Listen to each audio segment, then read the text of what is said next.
ஓம் சகனா பவது சகனௌ புனக்து சக வீர்யங்கரவாவஹை தேஜஸ்வினாவதீதமஸ்து மா வித்விஷாவஹை. ஓம் சாந்தி சாந்தி சாந்தி. ஹரி ஓம் ஸ்ரீ குருப்யோ நமஹ. ஹரி ஓம். सच्चिदानंदरूपाय विश्वोत्पत्त्यादिहेतवे तापत्रय विनाशाय श्रीकृष्णाय वयं नमः.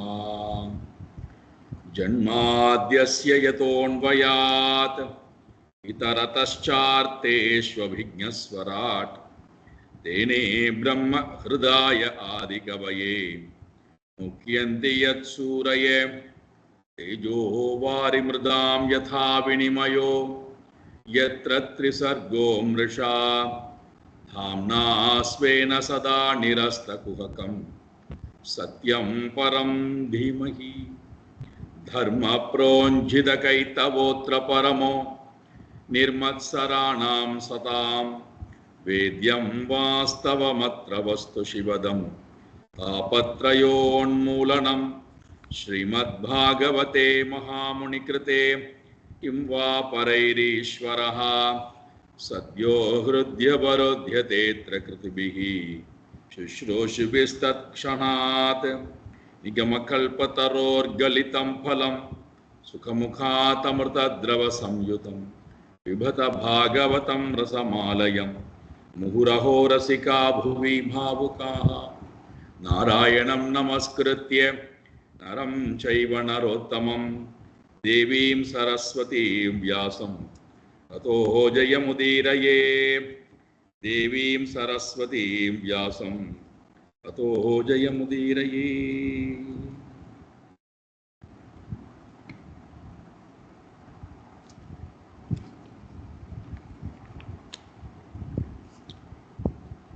குச்சேலருக்கும் பரமாத்மாவுக்கும் இடையிலே ஒரு அழகான சந்திப்பு, இரண்டு பேருக்கும் இடையிலே ஒரு நல்ல சம்பாதம். குருகுல வாசத்தை பற்றி பேசிக் கொண்டிருக்கிறார்கள்.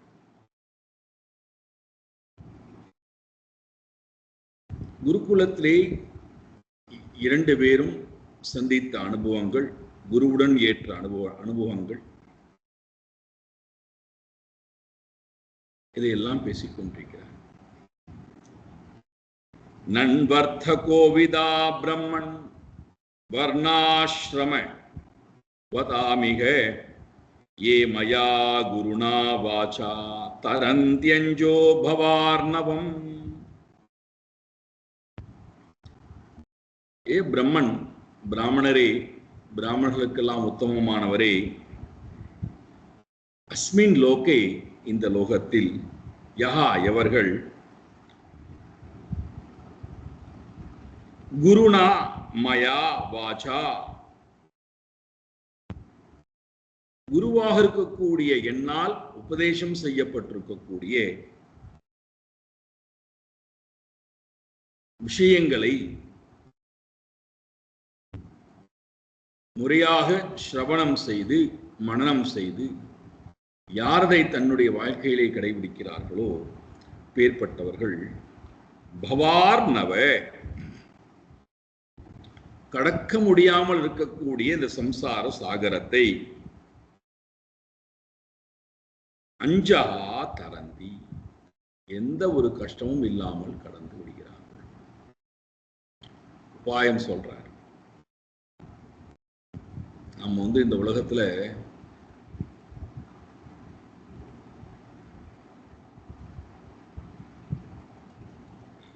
என்னுடைய வாழ்க்கைக்கு கதி என்ன, எது என்னை உயர்த்தப் போகிறது, எது என்னை அழைத்து கொண்டு போகப் போகிறது என்றெல்லாம் கேட்கிறோம் அல்லவா. பகவான் சொல்றார், என்னுடைய வாச்சா, என்னுடைய சொற்கள், உபதேசங்கள்,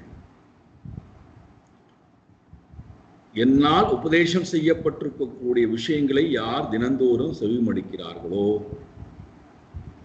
அவர்கள் சம்சார சாகரத்தை, கடக்க முடியாத சம்சார சாகரத்தை, சுகமாக கடந்து விடுகிறார்கள்.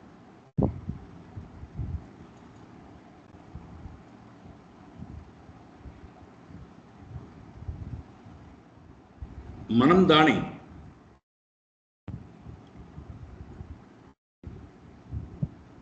மனதுக்கு கோர விருத்தியும் மூட விருத்தியும் எப்பொழுதுமே மேலோங்கி இருக்கக்கூடிய விருத்திகளாக இருக்கிறார்.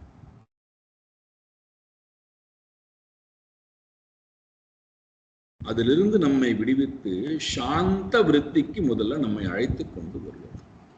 அதுதான் உபதேசத்தினுடைய முக்கியமான வேலை என்னன்னா, விருத்தி இடத்திலிருந்துதான் பிரவருத்தி என்பதே வருகிறது. விருத்தினா எண்ணங்கள், பிரவருத்தி என்றால் எண்ணங்களிடத்திலிருந்து வெளிப்படக்கூடிய செயல்கள். விருத்தி இல்லை என்றால் பிரவருத்தி கிடையாது. ஒன்றை பற்றின எண்ணம், அதிலிருந்து செயல் பிறக்கிறது. ஒன்றை நான் எண்ணவில்லை என்றால் அதிலிருந்து செயல் வருவது இல்லை.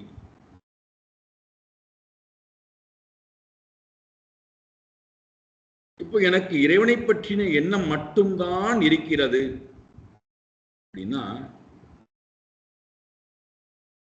அந்த செயலை மட்டும்தான் என்னுடைய உடலும் வாக்கும் மனமும் செய்யும். எனக்கு உலகத்தை பற்றின விருத்தி இருக்கிறது, அப்போ அதை நோக்கித்தான் ஓடும், அதை நோக்கித்தான் செயலும் பிறக்கும், அதை நோக்கித்தான் நான் பேசிக்கொண்டும் இருப்பேன். அப்போ அது கொடுக்கக்கூடிய அனுபவம் இருக்குல்லவா, அந்த அனுபவமானது நமக்கு பெரும் தாபத்தை கொடுக்கிறது.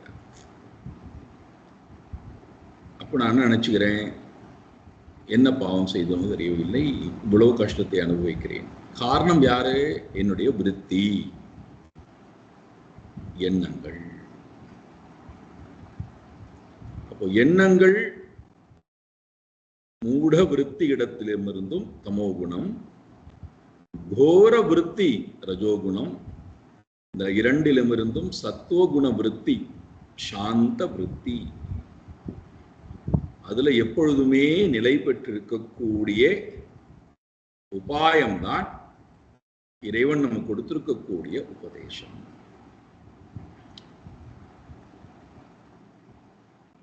அதை திரும்ப திரும்ப கேட்பது, மனனம் செய்வது யார் செய்கிறார்களோ அவர்கள் பவார்ணவம் அஞ்சா தரந்தி, கடக்க முடியாமல் இருக்கின்ற இந்த சம்சார சாகரத்தை சுகமாக கடக்கிறார்கள்.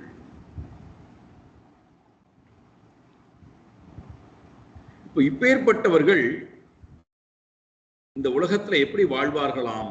அவரவர்களுடைய வர்ண ஆசிரம ஆதயா,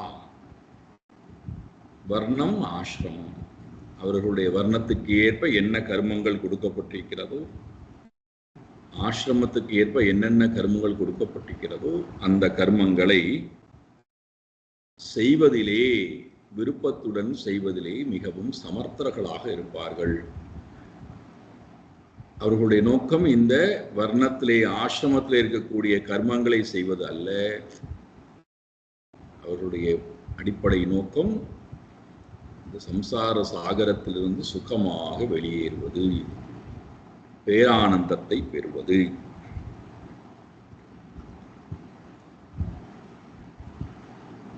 மீண்டும் பகவான் சொல்றார், நாகம் யஜ்யா பிரஜாதிப்யாம் தபசோபசமனேன வா துஷ்யேயே சர்வபூதாத்மா குரு சுஷ்ரூஷயா யதா.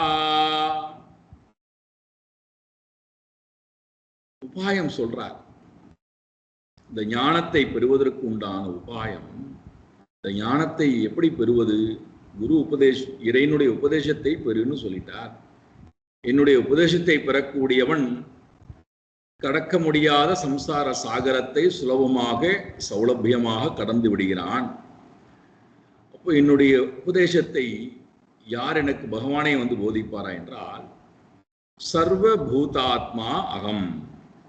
என்ன சொல்றார் பகவான்? நான் சர்வ பூதாத்மா, எல்லா ஜீவராசிகளுக்கு உள்ளும் பூதாத்மாவாக அந்தராத்மாவாக நானே இருக்கிறேன். அதனால்தான் நாம் எல்லோருமே நான் நான் நான் நான் என்கின்ற ஒரு உணர்வுடனேயே இருக்கின்றோம். இந்த நான் என்பது உண்மையான நானுக்கு சொந்தமானது. எந்த நானுக்கு? பரம் அகம், பரமாத்மாவுக்கு சொந்தமான நான்.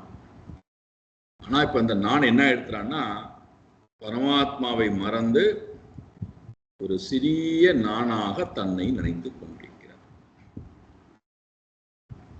அதனால்தான் நமக்கு எல்லா தாபமும். இந்த நானை கொண்டு போய் சிறிய நானை பெரிய நானுடன் இணைத்தல்.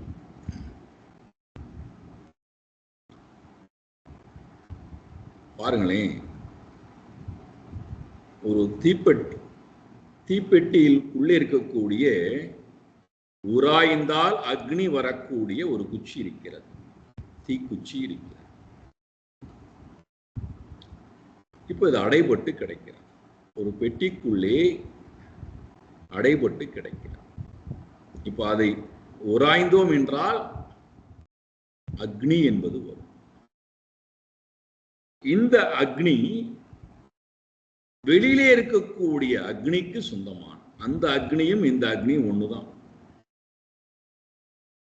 அது எப்போ தெரியுண்டான்னா, அந்த பெட்டியிலே இந்த குச்சியை கொண்டு போய் உராய்ந்து அதிலிருந்து வரக்கூடிய அக்னியை நான் மற்ற பொருள்களிடத்திலே கொடுத்தேனே ஆனால் அது பரவ ஆரம்பித்து எப்படி முழு அக்னி பிழம்பாக மாறுகிறதோ, வெளியில் இருக்கக்கூடிய அக்னி ஒரு சிறு பெட்டிக்குள்ளே தீக்குச்சி வடிவத்திலே அடைபட்டு கிடைக்கும். அதே போலதான் எங்கும் பறந்து விரிந்து வியாபித்திருக்கக்கூடிய அந்த பரமாத்மா இந்த உடல் என்று சொல்லக்கூடிய பெட்டியிலே அந்தராத்மாவாக அடைபட்டு கிடைக்கிறார்.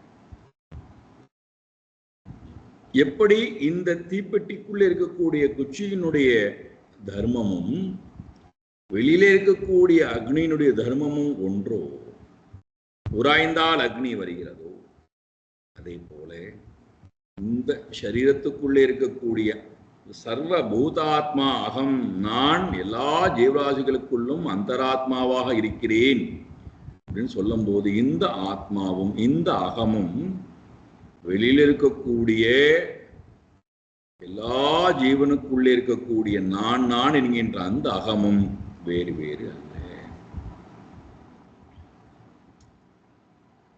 இந்த அபேத ஞானத்தை பேத திருஷ்டியிலிருந்து அபேத திருஷ்டிக்கு நம்மை அழைத்து கொண்டு போவதுதான் ஞானத்தினுடைய வேலை. சரி, இதெல்லாம் இந்த ஞானத்தெல்லாம் யார் கொடுப்பா? குரு சுஷ்ரூஷயா யதா. இந்த ஞானம் குருவனுடைய பணிவிடையினால். பகவான் சொல்றார், குருவினிடத்திலே போய் உன்னை தஞ்சம் அடையவை, சரணாகதி அடை, அவருக்கு பணிவிடை செய், அவருக்கு முறையாக அவருக்கு தட்சிணை எல்லாம் கொடு, மாணவனாக போ, குருவிடத்திலே போய் ஸ்ரவணம் என்கின்ற காரியத்தை செய். அதன் மூலமாக பகவான் சொல்றார், குரு சுஷ்ரூஷையின் மூலமாகத்தான் நான் சந்தோஷம் அடைகிறேன்.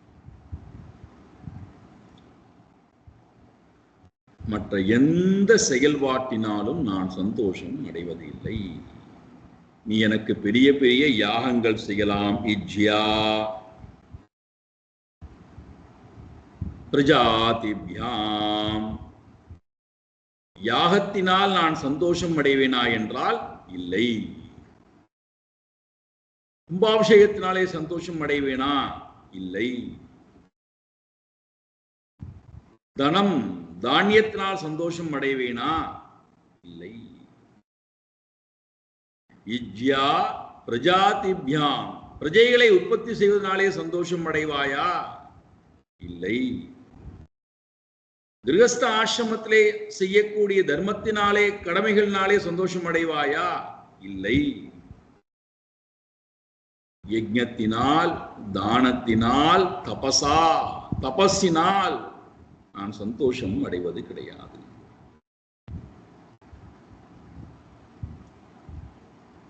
அதோட உபசமேனவா ந துஷ்யேயா. உபசமேன, உபசமனம் என்றால் மன அமைதி. மன அமைதியை கொடுக்கக்கூடிய சந்நியாசத்தினாலோ அஷ்டாங்க யோகத்தினாலோ நான் சந்தோஷம் அடைவேனா என்றால் இல்லை. குரு சேவா குரு சுஷ்ரூஷயா அகம் துஷ்யேயம்.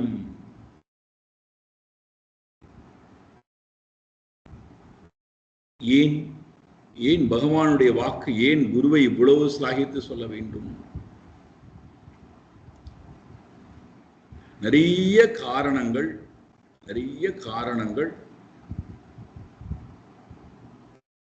முதல் காரணம்,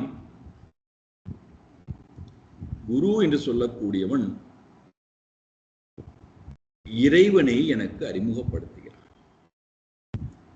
என்னால் அறிய முடியாத, சிந்திக்க முடியாத, இந்த ஊனக்கண்ணாலும் மனக்கண்ணாலும் பார்க்க முடியாத அந்த பரம்பொருளை எனக்கு அறிமுகப்படுத்துகிறான், எனக்கு காட்டியும் கொடுக்கிறான். சாஸ்திரத்தின் துணை கொண்டு எனக்கு காட்டியும் கொடுக்கிறான். நாங்களே பார்த்துக் கொள்கிறோம், எங்களுக்கு எந்த குருவும் தேவையில்லை. நாங்களே இறைவனை பார்த்துக் கொள்கிறோம், நாங்களே இறைவனை தேடி கண்டுபிடித்துக் கொள்கிறோம். நடக்க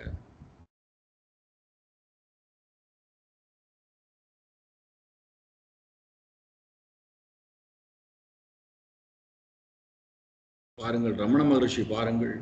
நம்ம அவருக்கு சொல்லுவோம் 16 வயதிலேயே வீட்டை விட்டு வந்து விட்டார், அவருக்கு குருவே கிடையாது என்று. ஆனால் அவர் சொல்லுகிறார் பாருங்கள், கிரி உருவாகிய கிருபை கடலே கிருபை கூர்ந்தருள்வாய் அருணாச்சலா. என்ன அழகான கிரி உருவாக இருக்கின்ற அருணாச்சலனே, கிரி குருவாக, கிரி உருவாய் குருவாய் நீ இருக்கிறாய்.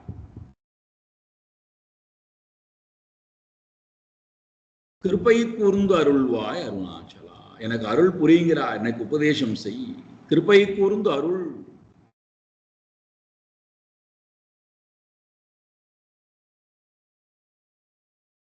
குரு என்று சொல்லக்கூடியவன் எனக்கு முதல்ல அவன் செய்யக்கூடிய முதல் நன்மை, என்னால் அறிந்து கொள்ள முடியாத, என்னால் தெரிந்து கொள்ள முடியாது, இந்த ஊனக்கண்ணாலும் மனக்கண்ணினாலும் என்னால் தெரிந்து கொள்ள முடியாத, என்னடா வேடிக்கைடான்னா அந்த பொருள் இருக்கு, இமைப்பொழுதும் என் நெஞ்சில் நீங்காமல் இருக்கு. இருக்கின்ற பொருளை என்னால் அறியவும் முடியவில்லை, தெரிந்து கொள்ளவும் முடியவில்லை. இல்லாத பொருள் நமக்கு அறிமுகப்படுத்தல குரு, இருக்கின்ற பொருளைத்தான் நமக்கு காட்டி கொடுக்கிறான்.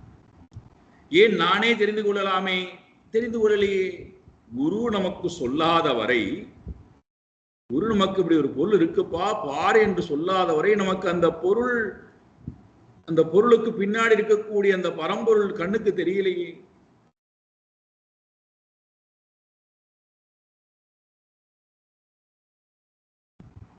அப்போ இறைவனை நான் யாரை பார்க்க ஆசைப்படுகிறேனோ, யாருடன் சேர்ந்தால் என்னுடைய ஜீவ யாத்ரா முடிவு பெறுகிறதோ அவரையே எனக்கு அறிமுகப்படுத்தக்கூடியவன் குரு. யாராலும் செய்ய முடியாத காரியம், பணம் கேட்டால் கொடுத்து விடலாம், பொருள் கேட்டால் கொடுத்து விடலாம், வீடு கேட்டால் கொடுத்து விடலாம், நகை கேட்டால் கொடுத்து விடலாம், வஸ்திரம் கேட்டால் கொடுத்து விடலாம், அன்னம் கேட்டால் கொடுத்து விடலாம், ஒரு ஊருக்கு வழி கேட்டால் சொல்லிவிடலாம். இதெல்லாம் நமக்கு அந்நியமா இருக்க. என்னுடனேயே இருக்கின்ற பொருளை எனக்கு குரு ஒருவன் தான் சொல்லிக் கொடுக்கிறான். பாருங்கள்,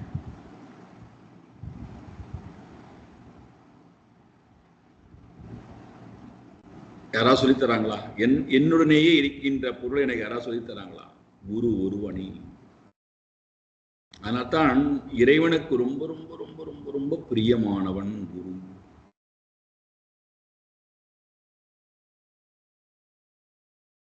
ஏன் தன்னை பற்றி பேசுகிறான்? தன்னிடத்திலே எல்லா ஜீவனையும் திருப்பி விடுகின்றான், அழைத்துக் கொண்டு வருகிறான்.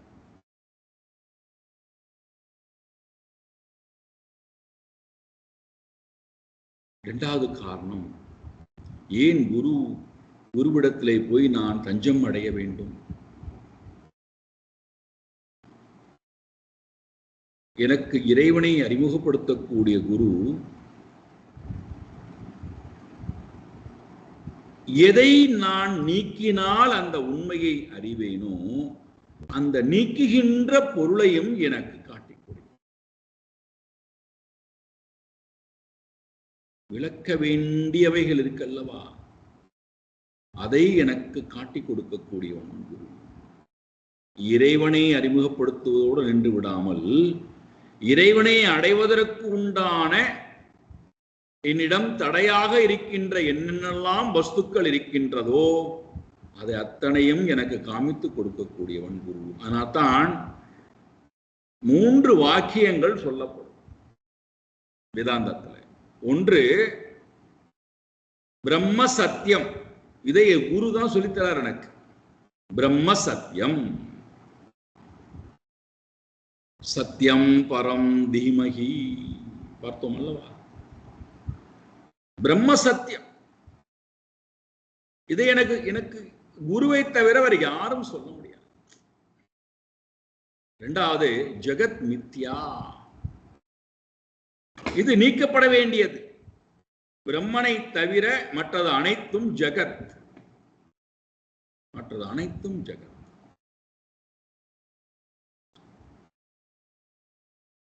அது எப்பேற்பட்டது? மித்யா. இதை எனக்கு காட்டிக் கொடுக்கக்கூடியவனும் குரு.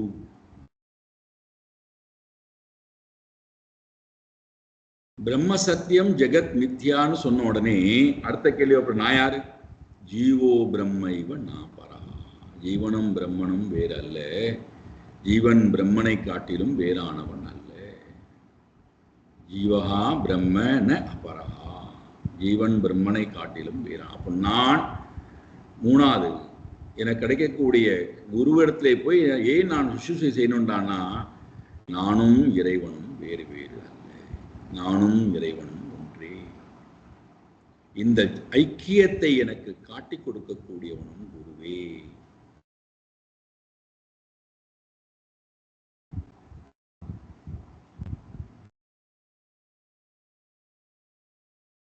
நிறைய காரணங்கள் சொல்லிக்கொண்டே போகலாம். அடிப்படையாக இந்த 3 முக்கியமான காரணங்கள். அதனால நான் ரொம்ப ரொம்ப சந்தோஷப்படுவது எதுனா, யாகம் செய்யக்கூடியவனை பார்த்தா என்றால் இல்லை, கிரகஸ்த ஆசிரமத்திலே வானப்பிரஸ்த ஆசிரமத்திலே கடைபிடிக்கக்கூடிய தர்மங்களை பின்பற்றக்கூடியவனா என்றால் இல்லை, தானம் கொடுக்கக்கூடியவனா என்றால் இல்லை, தவம் ஏற்றக்கூடியவனை சந்தோஷப்படுவேனா என்றால் இல்லை. சரி, இதெல்லாவற்றையும் விட்டுவிட்டு நான் சன்னியாச ஆசிரமத்தை மேற்கொண்டு போய்விடுகின்றேன் என்றால் அவர்களை சந்தோஷப்படுவேனா என்றால் இல்லை. குரு சுஷ்ரூஷயா துஷ்யேயம், குரு சுஷ்ரூஷை இருந்தால் மட்டுமே நான் சந்தோஷப்படுகிறேன், மற்ற எந்த ஒன்றாலும் நான் சந்தோஷப்படுவது இல்லை. அதனால் தான் பகவான் கீதையில சொல்லிட்டார், தத்வித்தி பிரணிபாதேன பரிப்ரஷ்டேன சேவையா பதேக்ஷந்திதே ஞானம் ஞானினா தத்துவதர்ஷினா.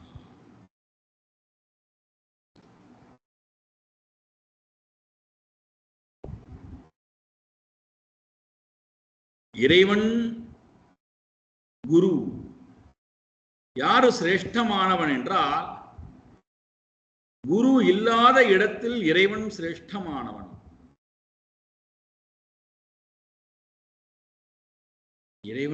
குரு இல்லாத இடத்தில் இறைவன் சிரேஷ்டமானவன். குரு வந்துவிட்டால் குருவே சிரேஷ்டமானவன்.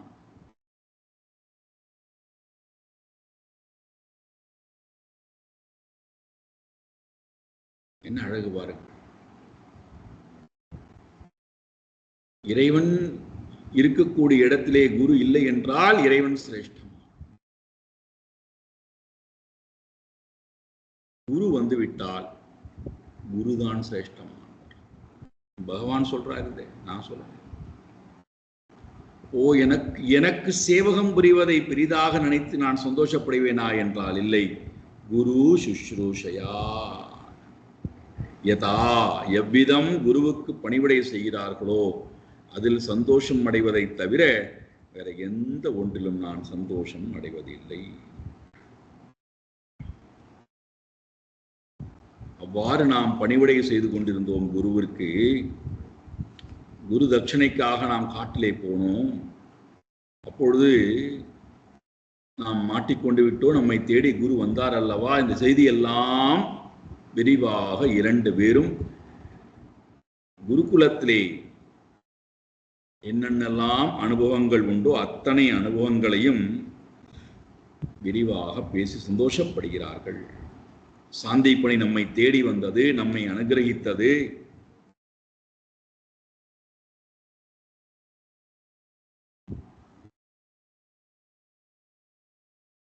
மாணவன் எப்படி குருவுக்கு சுசுஷை செய்கின்றானோ அதே போல குரு மாணவன்பால் அத்தியந்தமான பிரியம் வச்சிருக்காரு. அதை காட்டுவது கிடையாது, அவ்வளவுதான்.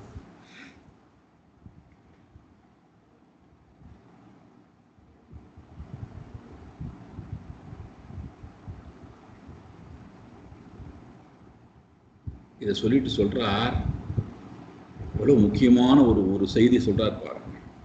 ஏததேவஹி சச்சிஷ்யைஹி கர்த்தவ்யம் குரு நிஷ்கிருதம் யத்வை விசுத்த பாவேன சர்வார்த்தாத்மார்ப்பணம் குரௌ.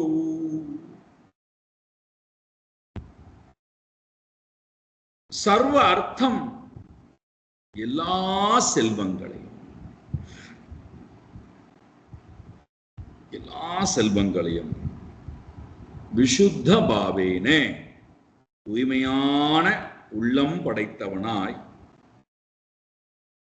யார் ஒருவன் குரௌ ஆத்ம அர்ப்பணம், தன்னையும் சேர்த்து யார் ஒருத்தன் குருவிற்கு அர்ப்பணம் செய்கின்றானோ, விசுத்த பாவேன, அழகான சொல். சர்வார்த்த, எல்லா செல்வங்களையும்,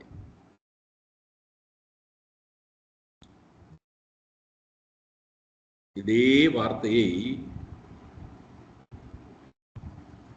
சுக்ரீவனுடைய கையை பற்றி ஸ்ரீராமர் கையிலே கொடுத்து விட்டு ஆஞ்சநேயமூர்த்தி சொல்றார், கிடைப்பதற்கு அரிதாக இருக்கக்கூடிய இந்த நட்பை இழந்து விடாதே சுக்ரீவா. செல்வத்தை இழந்தாவது இந்த நட்பை காப்பாற்றிக்கொள், தேகத்தை இழந்தாவது இந்த நட்பை காப்பாற்றிக்கொள்,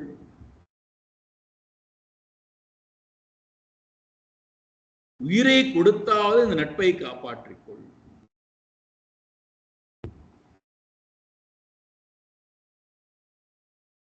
உன்னுடைய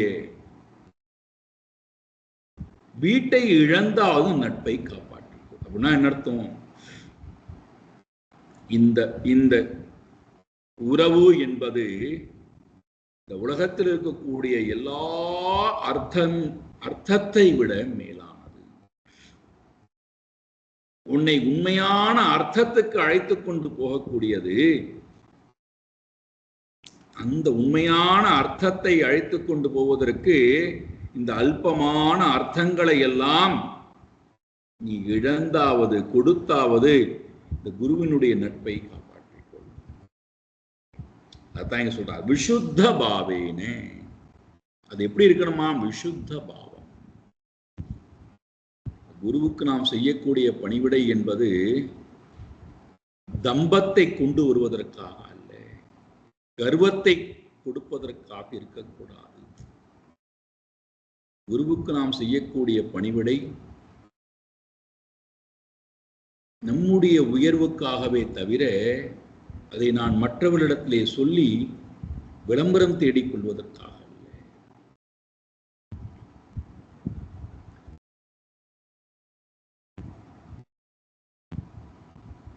முக்கியமான விசுத்த பாவம்.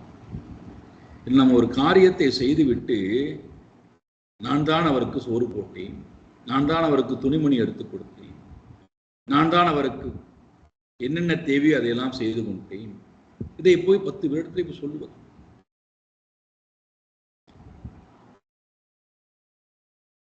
யார் உன்னிடம் கேட்டாள்?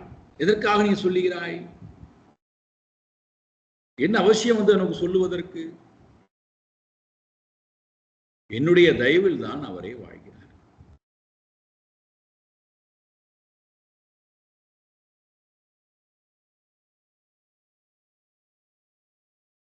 கொடுத்தல் என்பதே நம்முடைய உயர்வுக்காக நான் கொடுத்து விட்டு எதற்காக நான் போய் சொல்ல வேண்டும்? ஒரு காரியத்தை செய்துவிட்டு அதை நான் சொல்லிவிட்டேன் என்றாலே, அதை தெரியப்படுத்தி விட்டேன் என்றாலே அதனுடைய முழு பலனும் போய்விடுகிறது. வீட்டுல பாருங்கள், எத்தனையோ கர்மங்கள் செய்கிறோம். குழந்தைகளுக்கு, கணவனுக்கு, பெரியவர்களுக்கு, நண்பர்களுக்கு, மற்றவர்களுக்கு. அந்த செயல்பாட்டை செய்து முடித்ததற்கு பிறகு அதை நான் சொல்லி காமித்தால் அந்த செயல் அத்தனையும் செய்த செயலுடைய பலன் அத்தனையும் முழுமையாக அழிந்து போய்விடுகிறது. பின்னாடியே ஒரு கேள்வி வருது, யார் உன்னை பண்ண சொன்னா?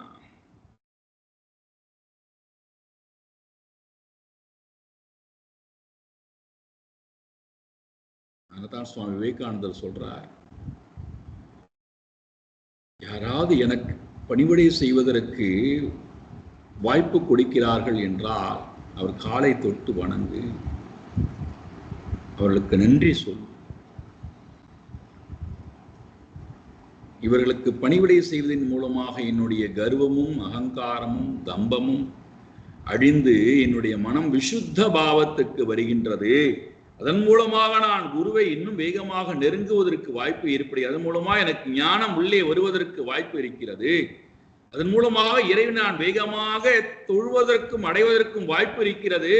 இறைவா, இந்த வாய்ப்பை கொடுத்தாயே, குருவே இந்த வாய்ப்பை கொடுத்தீர்களே, உங்களுக்கு ரொம்ப நன்றி.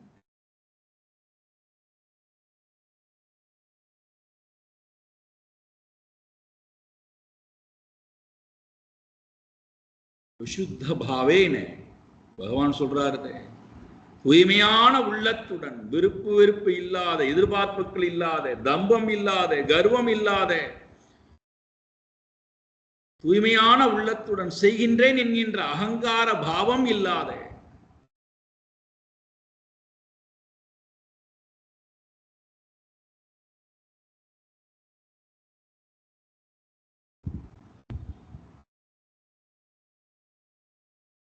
யார் ஒருத்தன் தன்னையே கொடுக்கிறானோ, சர்வார்த்த அனைத்து செல்வங்களையும்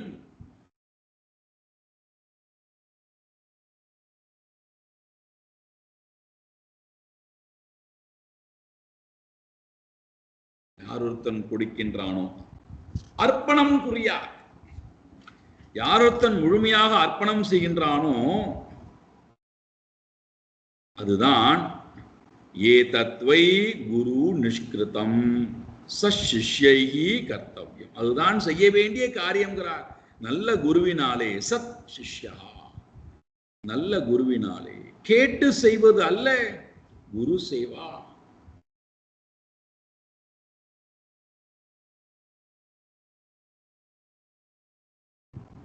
கேட்காமலேயே செய்வதுதான் உண்மையான சசிஷ்யனுடைய சேவா. கருத்தறிந்து உதவுதல். அதிபத்த நாயனரை பற்றி சொல்லும் போது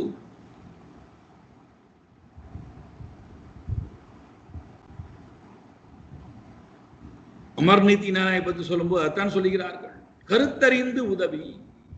வந்திருக்கக்கூடிய அடியவர்களுக்கு என்ன தேவை என்பதை முன்பே அறிந்து வைத்துக்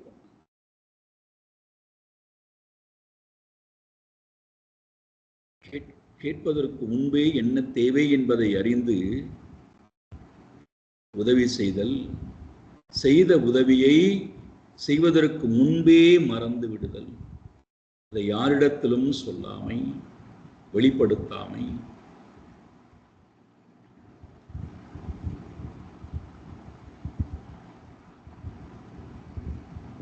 நினைத்து பாருங்கள், ஒருவேளை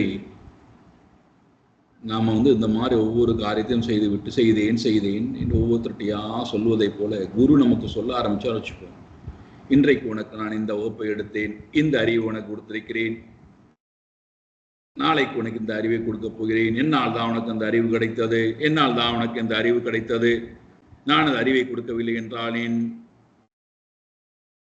நினைத்து பாருங்கள், ஒவ்வொரு ஊரா போய் ஒவ்வொரு மனிதன்டியா போய் அவர்களுடைய வாழ்க்கையே என் கையில் தான் இருந்தது, நான் அறிவு கொடுத்ததனால தான் அவர்கள் நன்றாக இருக்கிறார்கள்.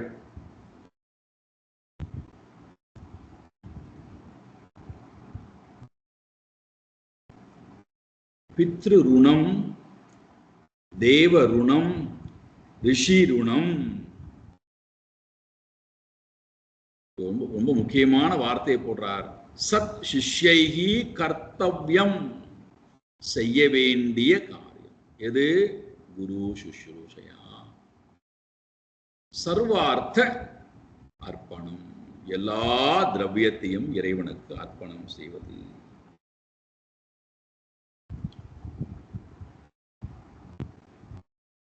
இவ்வாறு உயர்ந்த விஷயத்தை எல்லாம் இரண்டு பேரும் பேசிக்கொண்டிருக்க,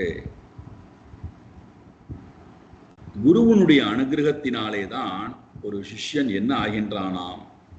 இத்தம் விதான்யநேகானி வசதாம் குரு வேஷ்மணி குரோ அனுகிரகேனைவ குரோ அனுகிரகேனைவ புமான் பூர்ண பிரசாந்தயே.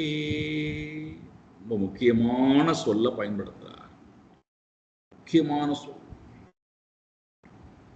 குருகுலத்திலே நாம் குருவுக்கு எத்தனையோ பணிவிடைகள் செய்தோம், எத்தனையோ தொண்டு புரிந்தோம், அதெல்லாம் முக்கியமே அல்லப்பா. அதன் மூலமா நமக்கு என்ன கிடைக்க வேண்டும்? ஆங்கிலத்தில் சொன்னா இன்புட் அவுட்புட்னு சொல்லுவோம். குரு சுஷ்ரூஷை என்பது சாதனம். யாருக்கு குரு சேவா பண்ணது குருவுக்கு நன்மையாடான்னா, எனக்கு விசுத்த பாவம் வருவதற்கு, தூய்மையான உள்ளம் வருவதற்கு அது ஒரு பெரிய சாதனமாக அமைந்தது. அதற்காக நிறைய கர்மங்கள் எனக்கு கொடுக்கப்பட்டது, விதவிதமான கர்மங்களை. நீங்க பாத்தீங்கன்னா ராமகிருஷ்ண மடத்துல இன்றைக்கும் அப்படிதான் இருக்கிறது. ஒரு மாணவன் 20 வயதோ 21 வயதிலோ கல்லூரி படிப்பை முடித்துவிட்டு ஒரு மாணவன் ஆசிரமத்துக்கு வருகிறான் என்றால், பிரம்மச்சாரியாக வருகிறான் அப்படின்னு சொன்னா, அவனை முதல்ல 10 வருட காலங்கள் ஆசிரமத்தில் இருக்கக்கூடிய எல்லா காரியங்களையும் செய்ய தூண்டுகிறார்கள், அனுமதிக்கிறார்கள். அந்த எல்லா காரியம் என்னென்னலாம் காரியமுக்கு எல்லாம் வீட்டுல எல்லா காரியம் சொன்னா நம்ம என்னெல்லாம் யோசிப்போமோ, அதே மாதிரி ஒரு ஆசிரமத்துல என்னென்னலாம் காரியங்கள் இருக்கோ அத்தனை காரியத்தையும் ஒரு மாணவன் செய்யும். 10 வருட காலம். சௌச்சாலயத்துல போய் சுத்தம் செய்வதிலிருந்து ஆரம்பித்து, புஸ்தகாலயத்துல போய் புஸ்தகங்களை தயார் பண்ணுவதிலிருந்து, கட்டி கொடுப்பதிலிருந்து ஆரம்பித்து, தியானாலயத்துல போய் தியானம் செய்கின்ற காரியம், எல்லா காரியங்களும், அன்னக்ஷேத்திரத்துல போய் அங்கே போய் காரியங்கள் செய்வது, அப்படி அத்தனை காரியங்களையும் செய்யக்கூடிய ஒரு மாணவன் 10 வருட காலங்கள் தன்னை முழுமையாக பண்படுத்துகிறான். இப்போ இவன் நினைக்கலாம், என்னை 10 வருட காலமாக இப்படி உட்கார வைத்து விட்டார்களே, எல்லா வேலையும் வாங்கி கொண்டு விட்டார்களே, இதனால எனக்கு என்ன பிரயோஜனம்? நான் வேலை செய்வா வந்தேன்?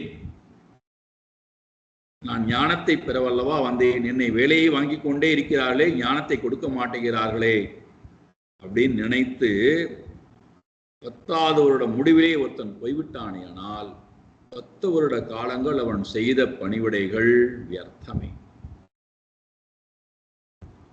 நம்ம என்ன நினைச்சுப்போம்னா, நான் இந்த ஆர்கனைசேஷன்ல வருகிறேன், இந்த அறக்கட்டளை சார்ந்திருக்கக்கூடிய இடத்துல வருகிறேன், நான் தொண்டு செய்ய வந்தேன் என்றால் எனக்கு ஞானம் வேண்டும். இவர்கள் ஞானத்தை கொடுக்கும் வெறும் தொண்டு மட்டும்தான் வாங்கிக் கொள்கிறார்கள், ஞானத்தை கொடுப்பதே இல்லை.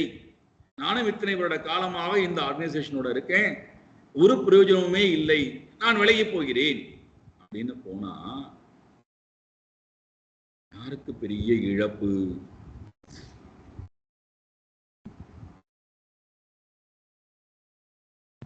இந்த 10 வருட காலம் முடிவில் ஒருத்தன் போயிட்டான்னு வச்சுப்போம், 10 வருட காலங்கள் செய்த அந்த தொண்டானது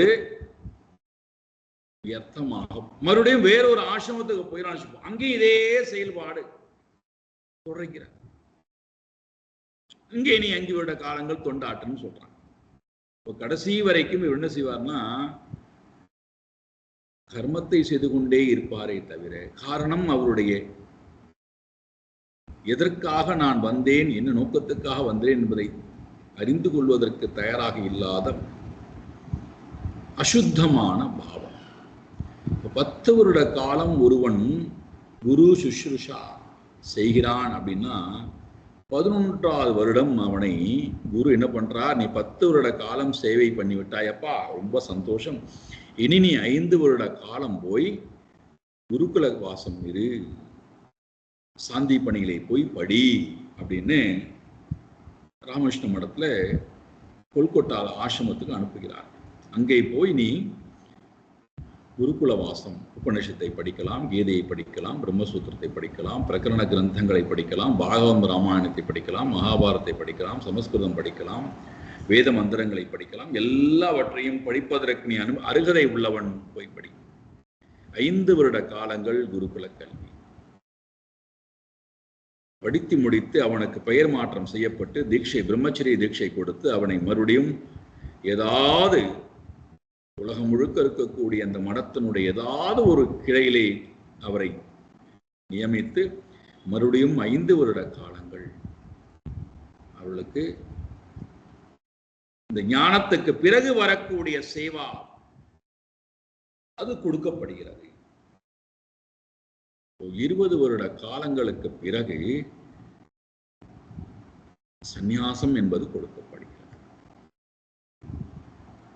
20 வருட காலத்துக்கு பிறகு சந்நியாசம் கொடுத்த பிறகு இவருடைய பாவம் முழுக்க எங்க இருக்கின்றான்னா குரு சுஷ்ரூஷையிலேயே தானாக மனம் போய்விடுகிறது. இந்த 20 வருட காலங்கள் நான் இவ்வளவு வேலை செய்தேனே என்று ஊர் முழுக்க கொட்டடித்தானா இந்த மாணவன் என்றால் இல்லை. என்னை இப்படி 20 வருட காலங்கள் வறுத்து எடுத்து விட்டார்களே என்றால் இல்லை. இதனுடைய அவுட்புட் என்ன? 20 வருட காலங்கள் குருவுக்கு சேவை புரிந்ததனுடைய அவுட்புட் என்ன? இவ்வாறு அநேகானி கர்மாணி, விதவிதமான கர்மங்கள் குருகுலத்திலே கொடுக்கப்படுகின்ற நேரத்திலே அந்த அந்த அந்த கர்மத்தினால் வரக்கூடிய பண்பு, மனதிலே நல்ல பண்புகள், தூய்மையான உள்ளம் வர வர நம்மையும் அறியாமல் குரு என்ன பண்றார், குரு அனுகிரகா, குருவனுடைய அனுகிரகத்தினாலே நம்மால் புரிந்து கொள்ள முடியாத சூக்ஷ்மமான தத்துவத்தை கூட நமக்குள்ளே தள்ளிவிடுகின்றார்.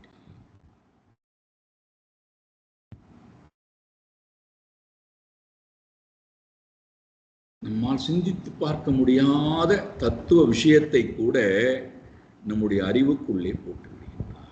அதற்கு எனக்கு நல்ல விதை நிலமாக என்னுடைய மனம் ஆகின்றவரை காத்துருக்காங்க.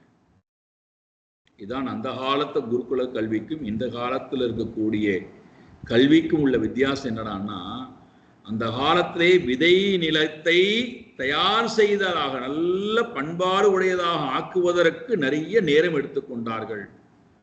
அது தயாராகி விட்டது என்றால் பாருங்களேன், விதை நிலத்தை தூவுதல் என்பது ரொம்ப சுலபம். ஆனா அதுக்கு முன்னாடி செய்யக்கூடிய காரியம் எவ்வளவு மணி நேரம், எத்தனை நாள் எடுக்கிறது? நிலத்தை உழுவதிலிருந்து ஆரம்பித்து உரமிட்டு மறுபடியும் ஜலமிட்டு மறுபடியும் நிலத்தை உழுவதிலிருந்து ஆரம்பித்து அடியில் இருக்கக்கூடிய மண்ணை மேலே கொண்டு வந்து மேலே இருக்கக்கூடிய மண்ணை அடியிலே கொண்டு போய் உரத்துடன் கூடி புரட்டி போட்டு அந்த மண்ணை நல்ல உரம் நிறைந்த மணலாக மாற்றி, நல்ல சத்து உள்ள மணலாக மாற்றி அதிலே ஜலம் விட்டு நிரப்பி சமதளப்படுத்தி காய விட்டு மீண்டும் ஜலமிட்டு எல்லாம் தயார் பண்ணுவதற்கு எத்தனை நாட்கள் எடுத்துக்கொள்கிறார்கள். அதன் பிறகு ரொம்ப சுலபம் விதையை தூவுதல்.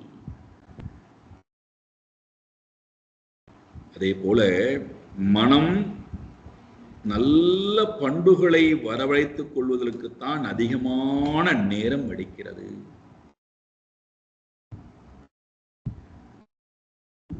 அது குரு சேவையின் மூலமாக நடக்கின்ற நேரத்திலே குரு என்ன பண்றார்? குரு அனுக்கிரகாத். இங்க ஒரு முக்கியமான வார்த்தையை பயன்படுத்துறார். குரு அனுக்கிரகேன ஏவ. குரு அனுகிரகத்தினால் மட்டுமே உமான் பூர்ணஹா பிரசாந்தையே. குரு அனுகிரகம் இருந்தால் மட்டுமே மனிதர்கள் இந்த பூர்ணமான பிரம்மனை உணர்ந்து கொண்டு பிரசாந்தையே மோட்சத்தை அடைகிறார்கள். மோட்சத்தை அடைவதற்கு தகுதி உடையவர்களாக ஆகிறார்கள். குருகுல வாசம் என்பது, குருவுடன் பிரயாணம் செய்தல் என்பது கோடானு கோடி பிறவி புண்ணியம் செய்திருந்தால் மட்டுமே கிடைக்கும். துர்லபம். அதிசங்கர பகவத்பாதர் சொல்றார் அல்லவா விவேக சூடாமணியில, ஏதத் த்ரயம் துர்லபம். இந்த மூன்றும் இந்த உலகத்துல ரொம்ப ரொம்ப ரொம்ப கிடைப்பதற்கு அரிதான செல்வமா. ஒன்று மனித தன்மை, மனித சரீரம் அல்ல, மனித தன்மை. இது கிடைப்பது ரொம்ப ரொம்ப ரொம்ப துர்லபம். மனுஷத்துவம், மனுஷன், மனுஷத்துவம், மனித தன்மை. இரண்டாவது முமுக்ஷுத்துவம். மனித தன்மை கிடைப்பது என்பது துர்லபம் என்றால், மோட்சம் அடைய வேண்டும் என்கின்ற தன்மை பெறுவது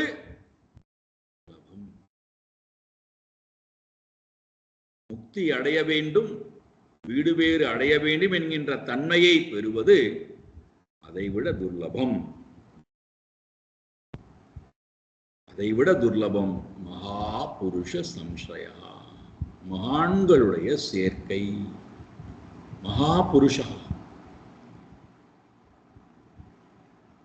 மகான்களுடைய சேர்க்கை கிடைப்பது ரொம்ப துர்லபம். மகான்களை அண்டி வாழுதல், மகான்களுடைய அனுகிரகம் கிடைத்தல், மகான்களுடைய உபதேசம் கிடைத்தல் என்பது துர்லபம். இதெல்லாம் இந்த மூன்றும் கிடைக்கணும்னா ஈஸ்வர அனுகிரகாத் ஏவ. இந்த மூன்றையும் கூட்டி வைக்கிறது யாரு? இறைவன் ஒருவனை.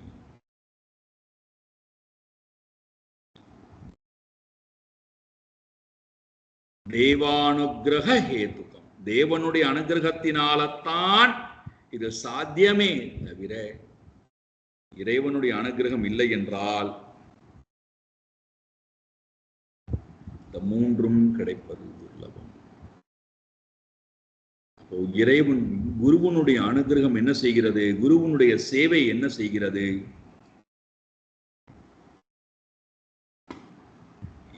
என்னை இந்த கூட்டிலிருந்து விடுவித்து பிரசாந்தையே மேலான மோட்சத்தை அடைவதற்கு என்னை தூண்டுகிறது. மோட்சத்தை இவன் அடைந்து விடுகிறான், வீடு வேற்றை அடைந்து விடுகிறான்.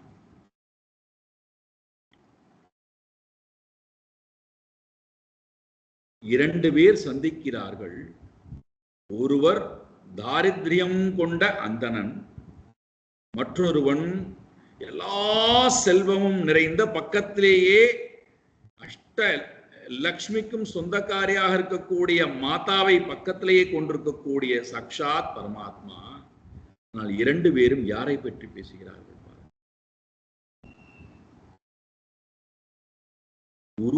குருகுல வாழ்க்கையை பற்றி பேசுகிறார். குருவால் தனக்கு கிடைத்த பெருமையை பற்றி, குருவால் தனக்கு கிடைத்த வாழ்க்கையை பற்றி.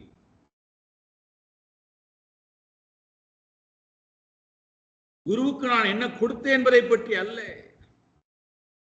குருவுக்கு நான் என்ன செய்தேன் என்பதை பற்றி அல்ல, குருவுக்கு என்னால் செய்யப்பட்ட காரியம் இவ்வளவு இருக்கிறது என்பதை பற்றி அல்ல. குரு எனக்கு என்ன செய்தார், குருவிடத்திலிருந்து என்னென்னலாம் நான் வாங்கிக் கொண்டேன், அதனால எனக்கு என்ன நன்மைகள் வந்தது.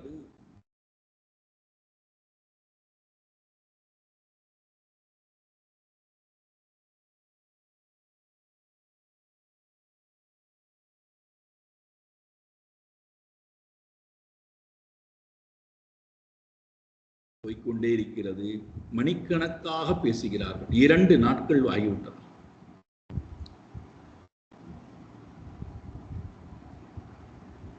பழைய நினைவுகளை எல்லாம் நினைத்து, இருவரும் குருகுலத்திலே வாழ்ந்த வாழ்க்கையெல்லாம் நினைத்து ஆனந்த பெருக்கிலே சிரித்தல், பேசுதல்,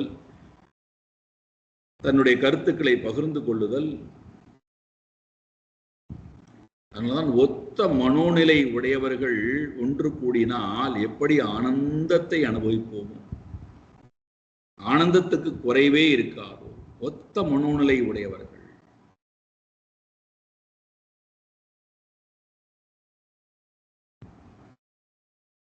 இறைவனை பற்றின சிந்தனை உடையவர்கள், குருவை பற்றின சிந்தனை உடையவர்கள் ஒன்று சேர்ந்தால் அவர்களுடைய பேச்சு அத்தனையும் குரு எனக்கு என்ன செய்தார், என்னுடைய வாழ்க்கையிலே நான் எனக்கு இருப்பதற்கு காரணம் யாரு,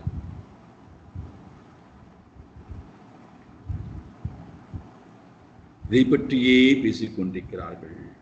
பேச்சினுடைய நடுவிலே பகவானுக்கு இவரை பற்றின சிந்தனை வருகிறது, இவருடைய மனைவியை பற்றின சிந்தனை வருகிறது.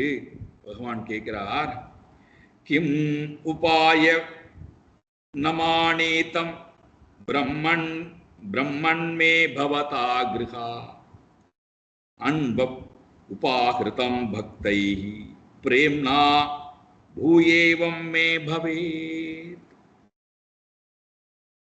நீரோ கிருஹத்திலிருந்து வருகிறீர்,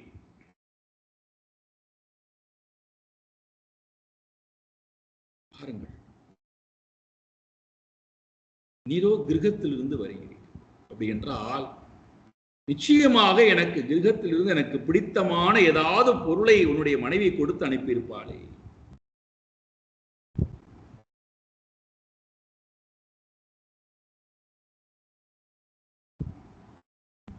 கொண்டு வந்திருக்கிறாயா?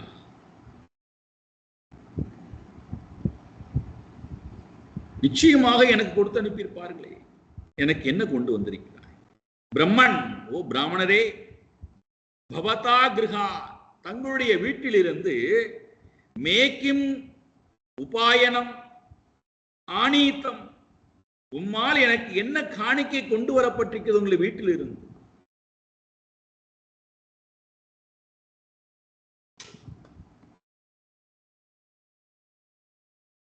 எவ்வளவு முக்கியமான செய்தி பாருங்கள், எவ்வளவு முக்கியமான செய்தி பாருங்கள். எவ்வளவு பெரிய ஒரு விஷயத்தை போற போக்கிலே செய்தியா சொல்லிவிட்டு போய்விடுகிறார்.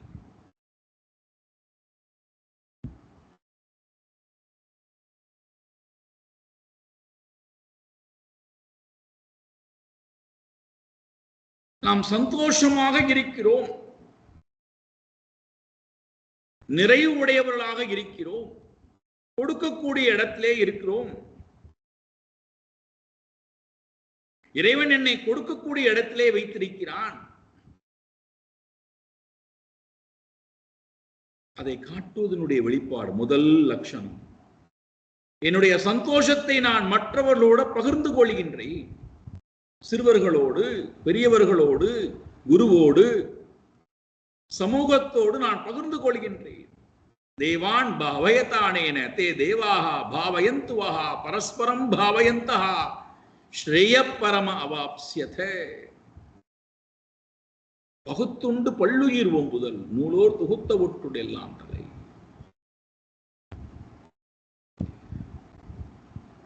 பொருள் கொடுத்தல் அல்ல, கொடுத்து விட்டு சொல்லுதல் அல்ல, அதற்கு பின்னாடி கொடுக்கக்கூடிய இடத்திலே பகவான் என்னை வைத்திருக்கிறான். இறைவா உனக்கு நன்றி. கொடுத்தல் என்பது சந்தோஷத்தினுடைய வெளிப்பாடு. எடுத்தல் வாங்குதல் என்பது வேதனையினுடைய வெளிப்பாடு.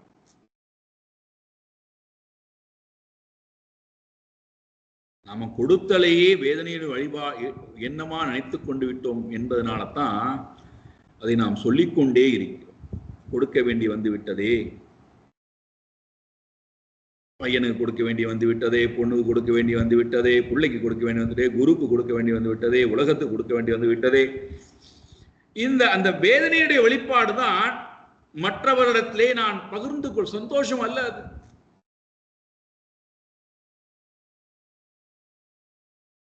என்னை இப்படி வேலை வாங்கி விட்டார்களே, என்னை கொடுக்க வைத்து விட்டார்களே.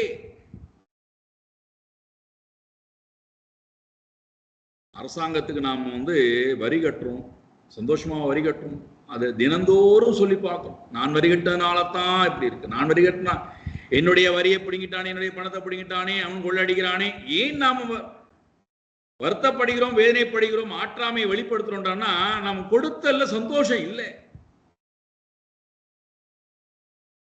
எப்பொழுது கொடுத்தல் என்பதிலே சந்தோஷத்தை நாம் நுகர ஆரம்பித்து விட்டோமோ, அங்கே கொடுத்தலில் கிடைக்கக்கூடிய ஆனந்தத்தை நான் எப்படி வெளிப்படுத்துவேன்? மரங்களிலிருந்து பழங்கள் பழுக்க ஆரம்பித்து தானாக உதிர்ந்து விழுகிறது.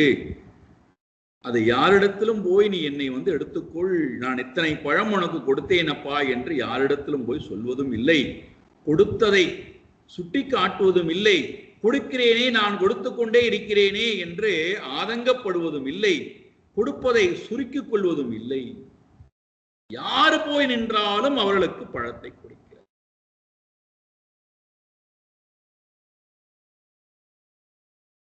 நான் முன்னாடி கேள்விப்பட்டிருக்கிறேன், பொழுதெல்லாம் 12 குழந்தைகள் 15 குழந்தைகள் ஒரு வீட்டில் இருப்பார்கள்.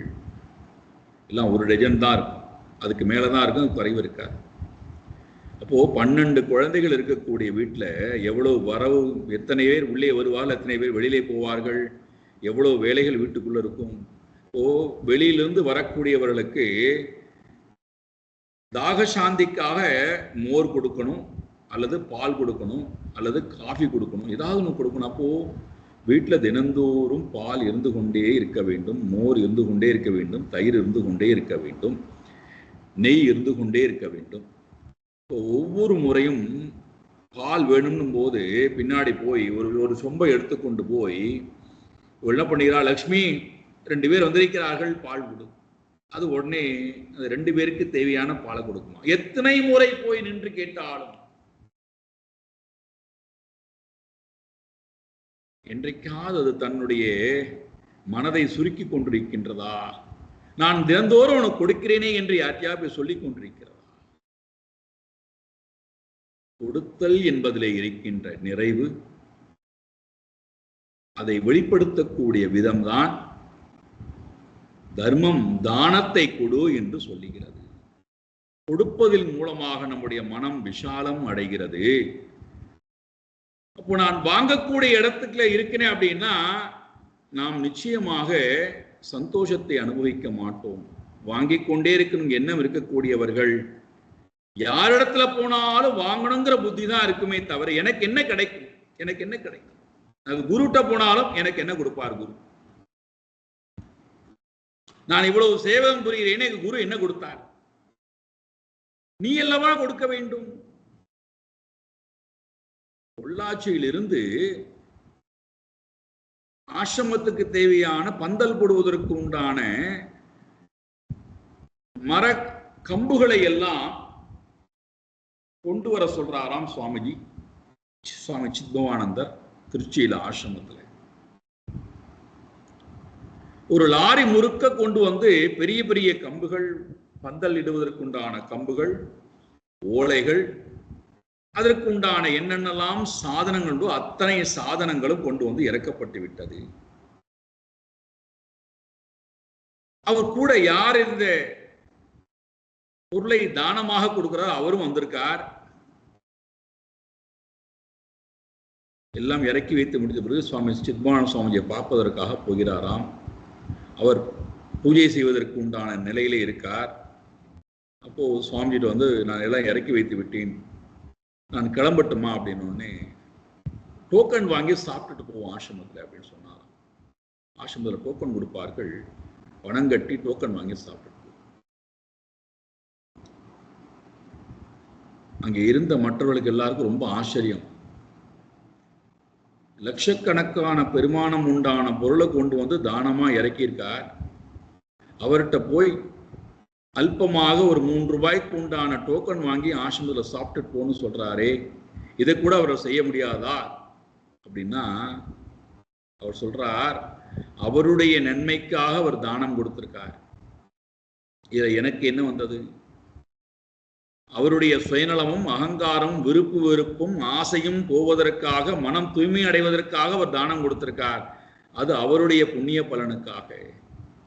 ஆசிரமம் என்பது சன்னியாசியால் நடத்தக்கூடியது. அப்போ கிரகஸ்தர்கள் தான் ஆசிரமத்தை வந்து காப்பாற்றி ஆகணும். கிரகஸ்தனுக்கு சன்னியாசி சோறு போட முடியாது, கிரகஸ்தன் தான் சன்னியாசிக்கு சோறு போடணும். இப்போ இங்க ஆசிரமத்துக்கு வருகின்ற நேரத்திலே அவர்கள் தான் தானம் கொடுத்து சாப்பிட்டு விட்டு போக வேண்டும். இதுதானே தர்மம்.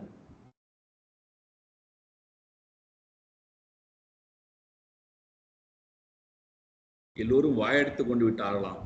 அப்போ நீங்கள் கொடுத்தல் என்பது, எனக்கு என்ன கொண்டு, ஒரு கிரகஸ்தனாக எனக்கு என்ன கொண்டு வந்திருக்கிறாய் நீ? கொடுத்தல் என்கின்ற இடத்திலே இருக்கிறாயா? அவனுடைய சந்தோஷத்தை வெளிப்படக்கூடிய இடத்திலே இருக்கிறாயா? அல்ல துக்ககரமாக இருக்கிறாயா? என்ன கொண்டு வந்தாய் நீ எனக்கு? அவரிடத்திலே பதிலே இல்லை. பகவான் மறுபடியும் பேச ஆரம்பிக்கிறார். என்ன பேசினார்? சாயங்காலம் பார்ப்போம். ஓம் பூர்ணமதః பூர்ணமிதம் பூர்ணாத் பூர்ணமுதச்யதே பூர்ணஸ்ய பூர்ணமாதாய பூர்ணமேவாவசிஷ்யதே. ஓம் சாந்தி சாந்தி சாந்தி. ஹரி ஓம் ஸ்ரீ குருப்யோ நமः. ஹரி ஓம்.